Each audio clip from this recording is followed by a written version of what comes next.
pas les moyens aériens. Et on vous retrouve pour la dernière partie de cette émission. Nous parlons toujours et toujours du Niger, fin de l'ultimatum de la CEDEAO, place à une intervention armée. C'est notre interrogation et nous en parlons toujours avec nos invités Beau Soleil Obekou, Louis Kamako et Fioclou Adangoulenou. Alors, l'ultimatum donné par l'organisation de la CEDEAO, du moins c'est le chef d'État de la CEDEAO lors de la réunion du dimanche dernier, est arrivé à terme hier dimanche. Normalement, selon les principes, à l'issue de cet ultimatum donné, si les militaires au pouvoir au Niger ne rendent pas le pouvoir à Mohamed Bazoum et ne les rétablissent pas dans ses droits, la CEDEAO devrait intervenir militairement. Alors, on se pose la question, j'attends s'attendre aujourd'hui à une intervention militaire de la CEDEAO, honorable. Oui, je l'ai dit tantôt que ça serait très, très, très difficile que la CEDEAO intervienne militairement. Pourquoi? Faute de moyens, ou bien par principe, ou bien parce qu'on a compris qu'il ne fallait pas? Par principe, là, j'ai dit tantôt que l'atmosphère et l'environnement ne s'y prêtent pas parce que une intervention militaire, ça veut dire qu'il y aura des morts parmi la population. Et pourquoi avoir pris cette décision quand on sait que l'environnement ne s'y prête pas? C'est un moyen de pression. Un moyen de pression. C'est un moyen de pression. La CEDEAO devait jouer son rôle. Et n'oublions pas aussi que la CEDEAO est intervenue dans des pays pour rétablir l'ordre constitutionnel. Et ça, mais ce n'était pas dans des situations comme celle-là. C'est pourquoi je dis que ça serait très, très, très difficile. Okay. Et aussi, les poutistes nigériens n'ont pas les moyens, si la CEDEAO allait intervenir vraiment, n'ont pas les moyens d'arriver malgré le soutien annoncé du Mali, du Burkina. Je vous dis que ce n'est que des soutiens des soutiens de circonstances. Voilà. Parce que quand vous prenez par exemple, je le dis, quand on analyse un peu la situation, le Mali vient de voter une constitution. Ouais. Et promulguée par le président malien. Qui interdit aussi les coups d'État. Et dans la constitution, il y a un article qui dit le coup d'État est un crime imprescriptible. Ouais. Et c'est un crime. Maintenant, vous soutenez dans un autre pays quelque chose que vous considérez chez vous comme un crime. Alors, si on prend les faits, oui, terme par terme, est-ce qu'il n'y a pas une différence entre soutenir le Niger victime d'attaque de la CEDEAO que de soutenir le coup d'État au Niger? Au fait, le coup d'État, la CEDEAO n'attaque pas la population, le peuple nigérien. Oui, bien sûr. La CEDEAO agit contre ceux qui ont fait le coup d'État. Et la CEDEAO vient, normalement, par principe, la CEDEAO vient en soutien, en aide à la population, au peuple nigérien. Puisque c'est le peuple nigérien. Mais est-ce qu'elle peut faire cela sans tuer le peuple? Le peuple nigérien. Sans tuer des civils. C'est ce qui rend difficile et peut-être impossible l'intervention. Je dis peut-être, mais on privilégie toujours le dialogue. On privilégie toujours le dialogue. Et c'est ce qui a fait aussi que la CEDEAO, à chaque fois, pour le cas nigérien par exemple, il a envoyé des émissaires. Et il pense toujours, même à l'expiration de l'ultimatum aussi, on parle encore de l'envoi des émissaires. Et je crois que c'est la voie du dialogue qui est la voie privilégiée. Et c'est ce qui est adopté aussi par la CEDEAO. Mais on ne peut pas à chaque fois parler de dialogue et laisser aussi de côté l'autre moyen de pression. Et je crois que c'est ce que la CEDEAO a utilisé. Et parlant de légitimité, j'ai souri tout à l'heure quand Louis Kamako parlait de légitimité, entre guillemets, pour le coup d'État, en disant que c'est... Il parlait de légalité, de légitimité. Et qu'est-ce qu'on a? La légalité, la légitimité, c'est quoi? Par exemple, quand il a cité le Togo, il y a eu des élections. Tous les partis politiques et toutes les mouvances ont participé à ces élections-là. Quelqu'un qui a gagné, le président, c'est légal parce que c'est la Constitution qui parle vainqueur, il a été reconnu sur le plan légal. Donc, et aussi sa légitimité, c'est que tous les partis politiques ont participé, toute la classe politique a participé à ces élections. Et il y a eu des observateurs, tout ça, et tout le monde sait que mais il y a un toujours qui conteste cette élection, il ne faut pas l'oublier. Tu as dit un qui conteste. On ne peut pas dire maintenant que Trump qui conteste les élections aux États-Unis la contestation des élections et aux États-Unis rend Biden illégitime.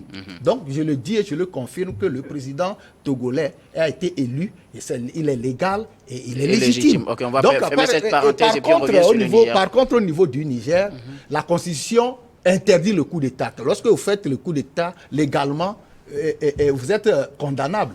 Et au niveau de la légitimité, n'en parlons pas, parce qu'il y a eu des gens que le peuple a voté pour un président et que ce président-là que vous venez chasser, ça veut dire que le peuple n'est pas d'accord avec vous. Donc, on va parler des moyens de pression. Vous disiez tout à l'heure que la CEDEAO avait donné cet ultimatum comme étant un moyen de pression sur les militaires qui ont pris le pouvoir au Niger.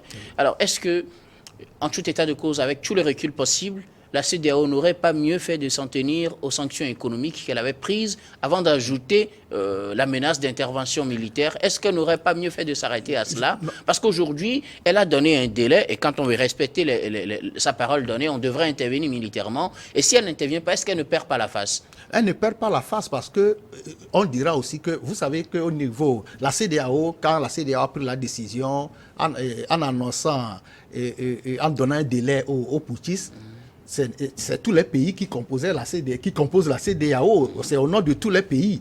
Mais vous n'êtes pas sans savoir que parmi ces pays-là, il y a d'autres, certains qui parlent qui privilégient, qui appellent au dialogue, comme le nôtre, le Togo, qui appelle au dialogue. Et que je crois que même ceux-là, qui ont décidé même, qui sont prêts à envoyer des contingents et à fournir des militaires pour pouvoir faire une intervention, privilégient aussi le dialogue. Donc, la CEDEAO, moi, je pense que la CEDEAO a mis en même temps toutes les options sur la table. Et toutes les options. Est-ce que c'est la bonne solution? Est-ce qu'il ne fallait pas aller pas à pas? Je ne sais pas si c'est la bonne solution ou bien c'est la bonne stratégie, mais toujours est-il que c'est ce qui a été fait. Mais je reste convaincu qu'elle privilégie toujours le dialogue et le dialogue va se faire jusqu'au bout. Parce que, je viens de le dire tantôt, même les pays qui ont annoncé qu'ils pourraient envoyer des soldats pour, en cas d'intervention militaire, ces pays-là appellent aussi au dialogue. Donc, dans l'ensemble, la CEDEAO, je crois que c'est une communauté dont l'un des principes, c'est la diplomatie, c'est le dialogue, la négociation. Donc, le dialogue sera privilégié jusqu'au bout. Mais je dis que presque, et ça serait très difficile, une intervention militaire de la CEDEAO, mais on n'est pas dans le secret des dieux. Ça peut arriver aussi, mais personne ne le souhaite et ce n'est pas souhaitable. Mais c'est ce qu'il faut aussi pour terminer, je vais terminer là, c'est que si on dit chaque fois, comme le disent les putschistes au niveau du Niger, qui parlent qu'ils vont une intervention étrangère, une puissance étrangère, tout ça. Et on parle aussi qu'on veut aller pour, comme Louis Kamako l'a dit tout à l'heure, pour la CEDEAO veut aller réinstaller Mohamed Bazoum. La CEDEAO ne va pas pour installer Mohamed Bazoum, mais pour installer un président qui a été démocratiquement élu. Ce n'est pas parce qu'il s'appelle Mohamed Bazoum. Non, personne n'a dit que c'est parce qu'il s'appelle Bazoum. Un président, ça, il y a une grande différence. Parce que les gens disent que, par exemple, que donc, tout ça, c'est un jeu de mots. Ce n'est pas un jeu de mots, mais légalement, il y a quand même la personne, le président de la République est d'abord une institution. Ouais. Et Mohamed Bazoum n'est que la personne qui incarne. Donc c'est l'institution qu'on vient rétablir. Merci beaucoup. Non, si la France avait voulu, s'il y a une puissance étrangère, si la France avait voulu vraiment protéger Mohamed Bazoum, le coup d'État ne pourrait pas avoir lieu. Parce que la France a quand même une contingence je crois, 1500 hommes au Niger actuellement. Et la France, je crois qu'elle joue sa neutralité et sur tous les plans. Parce que ce qui se passe au Niger ne la concerne pas et elle observe. Donc on ne dise pas que la France appuie Mohamed Bazoum militairement. Ces militaires au Niger pouvaient entrer en action, mais ça, ils ne vont jamais le faire. Et si la France devait appuyer aussi la CEDEAO, je crois que Ça n'arrivera pas, hein. Moi je le dis, ça n'arrivera pas. La France ne peut pas appuyer la CEDEAO pour aller dégager les putschistes parce qu'elle va jouer sa neutralité. Et si la France devrait appuyer la CEDEAO pour une intervention militaire, je crois que les militaires, les putschistes ne pouvaient pas tenir devant cette force de la France et de la CEDEAO. Sur Claude Angoulé-Nou, la CEDEAO avait donné un ultimatum qui avait pris fin ce dimanche. On devrait s'attendre normalement à une descente militaire de la CEDEAO au Niger, normalement. On a déjà parlé de tout ça et moi je vous ai dit que les chefs d'État... Voilà, justement, vous aviez dit qu'ils ne devraient pas le faire, ils ne pouvaient pas le faire aussi parce qu'ils n'en ont pas les moyens. Est-ce que là, finalement, la CEDEAO, comme je le demandais à l'honorable, elle n'aurait pas mieux fait, finalement, de peut-être s'en tenir aux sanctions économiques et de maintenir la pression sur le président, sur les militaires, que de dire finalement qu'elle va faire une intervention militaire quand elle sait qu'elle n'a pas les moyens d'intervenir militairement? Sur le point de l'intervention militaire, personnellement, je me suis dit que la CEDEAO a mis la charrue devant les bœufs. Parce qu'elle a mis la barre déjà très haute. Parce que nous ne devons pas copier ou bien juger différemment les mêmes effets. Il y a eu différents coups d'État, 4 coups d'État. Les dispositions prises par la CEDEAO sont différentes dans les 3 premiers pays. Dans les 3 premiers pays et par rapport à ce dernier pays. C'est pourquoi moi je dis, quand il y a des problèmes au niveau de l'Afrique, de la CEDEAO, il faut qu'ils réfléchissent bien. Il faut qu'ils mûrissent bien leurs idées avant de poser les actes. Nous avons les sanctions économiques, d'accord, mais parler tout de suite d'une intervention militaire. Parce que quand il y aura cette intervention militaire, il y aura des morts, des civils seront morts, il y aura des réfugiés. Les gens vont quitter leur pays pour se réfugier dans les pays limitrophes qui seront des poids pour les autres pays. C'est pourquoi tous les pays limitrophes presque du Niger ont dit niet. Ils ne veulent pas d'intervention militaire. Et je pense que le président de la CEDEAO a compris pour dire aujourd'hui qu'ils sont d'accord, qu'il est d'accord et les autres aussi sont d'accord pour un dialogue. Est-ce un rétropédalage? Pourquoi tu poses encore? Pourquoi tu veux savoir si c'est un rétropédalage? Il faudrait que ce soit clair. Il faudrait que ce soit clair. C'est une marche arrière. C'est une marche arrière. Merci beaucoup. Ce n'est pas un rétropédalage, c'est une marche arrière. Et qu'est-ce qui a provoqué cette marche arrière? Je le dis et je le maintiens. La CEDEAO, à elle seule, n'a pas les moyens pour cette intervention militaire. Et c'est ce qui a provoqué la marche arrière. Parce que avant d'intervenir, il faut franchir les frontières. Et avant de franchir les frontières, il faut avoir la suprématie aérienne, détruire les postes de commandement et autres, et couper la transmission. Si par exemple, la CEDEAO, pour faire peur à la junte, a tout fait pour s'allier avec les puissances étrangères dont on parle, et que la transmission, la communication est coupée ce jour, le premier jour après l'ultimatum, les petits auront peur que peut-être l'intervention va arriver parce qu'ils ne communiquent pas. C'est ça. Mais tel n'a pas été le cas parce que toute intervention militaire a des risques. Je suis élément des forces armées togolaises. J'ai prêté serment pour défendre mon pays. Mon pays peut me prendre pour aller en mission pour le compte des Nations Unies. Mais prendre des Togolais pour aller combattre ces Nigériens, alors qu'au Togo, nous avons une forte communauté nigérienne au Togo, nous avons une forte communauté togolaise au Niger. Donc, c'est ce que le Sénat nigérien a constaté, qu'ils sont les mêmes peuples. Que ce n'est que la frontière qui les divise. C'est pourquoi le Sénat a dit non. Le Sénat a dit non.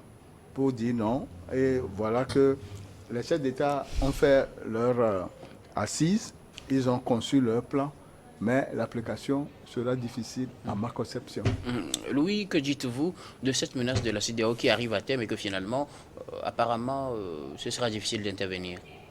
Non, mais ça veut dire tout simplement que la CEDEAO est allée trop vite, en avant plus que la musique. C'est de ça qu'il s'agit aujourd'hui parce que l'ultimatum en soi, que tout le monde savait que la CEDEAO n'allait jamais intervenir militairement au Niger parce que la situation elle est compliquée. C'est vrai, vous avez essayé de le survoler tout à l'heure qu'il y a eu une intervention militaire en 2017 de la CEDEAO en Gambie quand le président Yahya Jammeh qui a été battu dans les urnes mais qui a refusé justement. C'était une pression. C'était une pression. Il avait reconnu ça. C'est de ça. Avant de revenir. Justement. Son QG. Je n'en disconviens pas. Voilà. Non, il ne faut pas accepter. Et là, tous étaient d'accord. Tous les membres de la CEDEAO étaient d'accord qu'il y ait une intervention militaire. Et ça s'est fait sans tambour. Par le Sénégal. En fait, ça s'est passé comme une lettre à la poste. Et donc, c'était ça en fait. Et donc aujourd'hui, quand vous voyez la situation, c'est un peu compliqué parce que d'abord, juridiquement, c'est-à-dire que la CEDEAO ne peut pas intervenir sans l'approbation des Nations Unies parce que l'usage de la violence, d'une intervention militaire n'émane que du Conseil de sécurité de l'ONU. Et aujourd'hui, quand vous voyez même au sein du Conseil de sécurité de l'ONU, il y a une division criarde avec la crise russo-ukrainienne. Donc, la Russie d'un côté, la France d'un côté, c'est eux justement qui disposent d'un droit de veto là-bas. Et donc, ça veut dire que ça aura du mal à être décidé là-bas.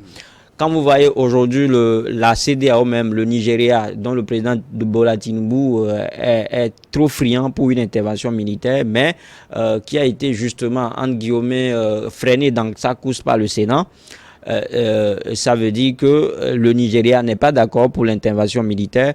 Vous prenez le Bénin, dont le président fait finalement alliance avec Bola Tinubu, et qui les deux justement sont devenus des cuissards parfaits de la France. Le Bénin n'a pas une armée militaire conséquente justement pour intervenir dans ces cas de figure. Vous voyez le président libérien George Weah qui a dit ouvertement qu'une intervention militaire de la CEDEAO au Niger serait justement la solution extrême. Vous voyez un pays comme le Sénégal où les parlementaires ont fait comprendre à Macky Sall qu'ils ne sont pas d'accord. Donc ça veut dire qu'aujourd'hui, tout le monde est d'accord que si les peuples ont donné l'autorisation, c'est-à-dire que si les présidents ont décidé à un moment donné de se rassembler au sein de cette communauté-là, sans avoir consulté le peuple par voie référendaire, ça ne veut pas dire qu'ils ont le blanc-seing de ce peuple-là et qu'ils peuvent décider de ce qu'ils font. Donc, automatiquement, l'ultimatum en soi, c'est pour ça que je dis qu'il ne peut jamais avoir d'intervention militaire là-bas, au Niger. Maintenant, quand vous voyez, le doyen tout à l'heure quand on parlait de soutien, moi, je me suis juste limité au soutien que le Niger a en Afrique. Mais quand vous voulez aller loin, vous voyez ce qui se passe. La Russie aussi suit de près l'actualité nigériane. De même qu'un pays comme la Chine qui a des intérêts là-bas, qui a une raffinerie de Zender là-bas. Et donc, quand vous voyez tous ces pays-là, les pays occidentaux, je pense que eux aussi, ils vont justement intervenir en faveur du Niger. Et donc, on risque de transposer la crise russo-ukrainienne au Niger. Et donc, c'est ce que beaucoup de pays africains, c'est-à-dire que beaucoup de présidents avisés, membres de la CEDEAO, ont vu et ont déploré et ont dénoncé justement cette décision d'intervenir militairement au Niger. Alors, est-ce que la CEDEAO s'est tiré finalement une balle dans le pied en annonçant ces mesures qui finalement ne pourront pas avoir lieu? Oui, elle s'est tiré une balle sur le pied et également elle s'est discréditée davantage parce qu'on l'a toujours dit que la CEDEAO est inconséquente avec elle-même, avec les décisions qu'elle prend à chaque fois qu'il y a ce genre de situation. Vous voyez ce qui se passe actuellement au Mali, en Guinée, au Burkina Faso. Jusque-là, la CEDEAO n'a pas pu arriver à imposer justement à ces soldats, à ces militaires qui sont au pouvoir, un calendrier consensuel leur permettant en fait de céder le pouvoir. Vous voyez tout le chaos qui se fait là-bas en Guinée, la CEDEAO ne dit rien. Et à côté, est-ce qu'on dénonce souvent, c'est-à-dire que c'est des coups d'État constitutionnels devant lesquels la CEDEAO reste toujours inactive. C'est vrai, c'est pour ça que je le disais que plusieurs facteurs peuvent éviter les coups d'État. Ce n'est pas seulement quand il y a là une mauvaise gouvernance, il y a une sécurité, non. Mais quand il y a des coups d'État constitutionnels, quand il y a des gens qui sont justement à l'approche de leur mandat et tout juste parce qu'ils ont le Parlement qui est acquis à leur cause, ils avons un test au Parlement et on manigance les tests et on a la possibilité de se présenter, souffler qu'à quelques mois de l'élection de quelqu'un que vous croyez qu'il est démocratiquement élu soit déposé. Et il y a également un test, il y a également un fait que je dénonce souvent, c'est-à-dire que dans les tests de la CEDEAO, il est interdit en fait aux États de toucher au test constitutionnel à 6 mois des élections. Ouais. Mais on en a vu dans beaucoup de pays, c'est ce qui se fait même à la veille des élections, on envoie un test au Parlement. On fait ça avant. Non, mais je sais de quoi je parle, sauf que je ne peux pas citer d'exemple ici. Je ne peux pas. Allez-y. Justement, regardez, suivez bien mon regard. On va le laisser terminer son argumentaire. Suivez bien mon regard. Donc, c'est de ça qu'il s'agit. La CEDEAO intervient toujours en sans-papier. Et c'est ce qui rend les choses suicidaires. Quand vous voyez peut-être ce qui se passe aujourd'hui au Niger, je prends pour coupable en quelque sorte le président Issoufou Mahamadou aussi. Parce qu'il lui a tout fait pour justement imposer Bazoum. C'est vrai qu'il a été élu. Mais je pense que Bazoum ne fait pas l'assentiment de tout. Il ne fait pas l'assentiment de tous les Nigériens. C'est de ça qu'il est question aujourd'hui. Dans les coulisses... Quelle est la part de Issoufou là-dedans? Son fils même a été arrêté. Quelle est la part de Issoufou dedans? Bazoum et Issoufou, ces gens-là... On le sait, mais est-ce que c'est Bazoum et c'est Issoufou qui allait voter à la place des Nigériens? Non, mais Bazoum, Issoufou, c'est même pire, même tabac. Moi, je vous le dis. C'est-à-dire que c'est à dessein qu'il a laissé le fauteuil présidentiel pour justement conserver au Niger son statut d'un État démocratique. Mais il a fait, en fait, c'est pas... sans tenir compte justement de l'électorat, sans tenir compte justement de ce que veulent les Nigériens. Alors, dans les coulisses, les gens vous diront que Mohamed Bazoum est là-bas pour justement pour protéger les intérêts de Mahamadou Issoufou. Non, pas seulement de Mahamadou Issoufou, mais justement de la France.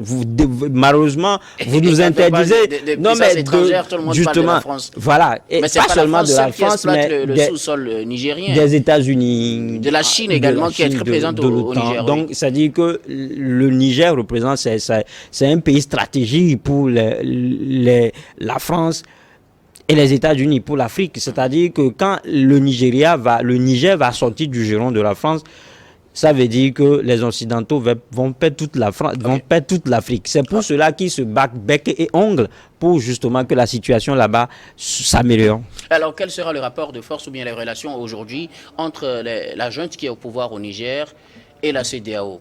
La junte a dit qu'elle va protéger son territoire, qu'elle ne cédera pas. Elle a refusé toutes les médiateurs qui ont été envoyés, les émissaires qui ont été envoyés n'ont pas été reçus, du moins c'est la dernière vague.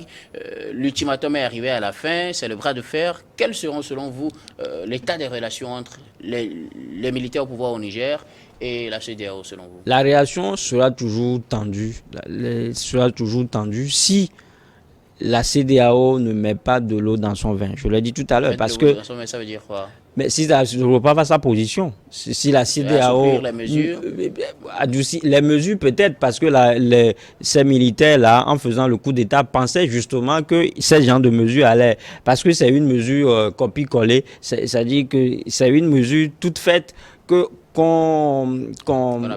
applique à tous les pays. Okay. La mesure est presque la même pour le Mali, pour le Burkina Faso, pour le Niger. Et donc, parce que c'est ce qui est prévu par les tests. Oui, de l'extérieur. Justement, et maintenant, attendez que je vous dise. Oui. Et donc, du moment où la CEDEAO ne veut pas que les choses se règlent à l'amiable, je ne trouve pas pourquoi est-ce que, en fait, les nouvelles autorités aussi vont baisser le rapport de force. Ce qui est sûr, c'est-à-dire que nulle part ailleurs, personne n'a déposé un chef d'État et l'a réhabilité. Parce que eux aussi qui sont là-bas, leur vie est en danger. Si désormais, si d'un jour à l'autre, il arrive, il réhabilite le président Mohamed Bazoum, quel est le sort qui leur est réservé? Ils seront jugés, condamnés, parce que vous me dites qu'ailleurs, on a dit que le putsch est un crime. Et quand on parle de crime, quand on parle de crime, imaginez le nombre de mandats ou bien le nombre d'années que vous aurez à passer derrière les barreaux. En tout cas, on voit le cas de Diendéré. Au Burkina Faso, que dites-vous aujourd'hui de l'avenir des relations entre la CEDEAO et les putschistes qui sont au pouvoir au Niger? Les putschistes et la CEDEAO auront une relation difficile. Et pourquoi? Difficile, parce qu'il y avait déjà des signes avant-coureurs. Le général n'a reçu que le chef de l'État tchadien. Oui. La délégation officielle de la CEDEAO a été reçue à l'aéroport par un colonel. Ce qui veut dire qu'elle n'a pas pu rencontrer le général elle n'a pas pu rencontrer Le M. CNSP. Bazoum. Les politiciens sont là, ils sont venus au pouvoir, ils vont y rester. Okay. Elle ne va pas cacher le soleil par la main. Ils vont rester. Et la CEDEAO ne fera rien. Là, c'est très grave, en tout cas, si on suit vos propos. Honorable, que dites-vous aujourd'hui? Selon vous, quel sera l'avenir des relations entre la CEDEAO et ses putschistes au pouvoir? Oui, la CEDEAO, la relation sera difficile, tendue, parce que ça a été, on a déjà vu les exemples là.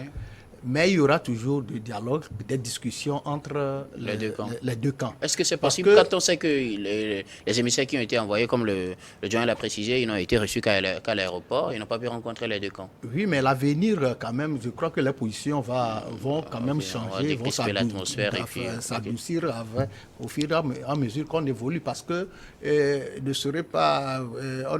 ne serez pas étonné de voir même les putschistes envoyer des émissaires dans certains pays pour les appeler à négocier avec la CEDEAO, ne serait-ce que pour l'adoucissement des mesures économiques prises contre le Niger. Donc, il y aura toujours un dialogue.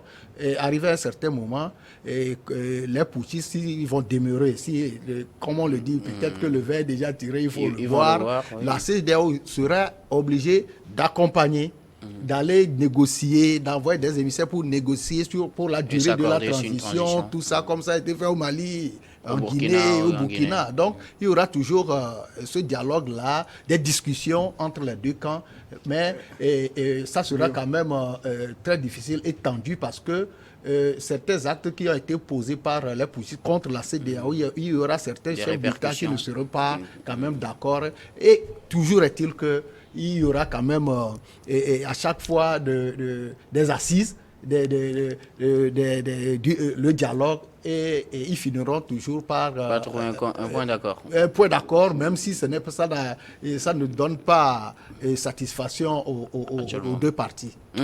Oui, un dernier mot. Oui, je voudrais dire que la relation sera difficile et que les putschistes vont rester, parce que la nomination du commandant des forces spéciales à l'état-major général et les nominations des officiers supérieurs à la tête des différentes régions du Niger prouvent qu'ils ne sont pas encore assis, mais ils prennent les dispositions. Les dispositions nécessaires pour avoir la maîtrise du pays. C'est ça qui me pousse à dire qu'ils sont là pour longtemps. Pour longtemps. En tout cas, c'est pas pour la fin de l'ultimatum. En tout cas, merci beaucoup à vous, Fioclo Adanglenou. Je rappelle que vous êtes journaliste, directeur de publication du journal L'Enquêteur. Merci d'avoir répondu à notre invitation. Merci également à vous, honorable Bossolé Obekou. Vous êtes député à l'Assemblée, président de l'association Togo pour tous. Grand merci à vous, Louis Kamako, journaliste et analyste politique. Merci également à vous, très chers téléspectateurs, d'avoir été des nôtres. C'est la fin de ce numéro de Regard Croisé. Je vous retrouve demain avec le même plaisir pour un autre numéro.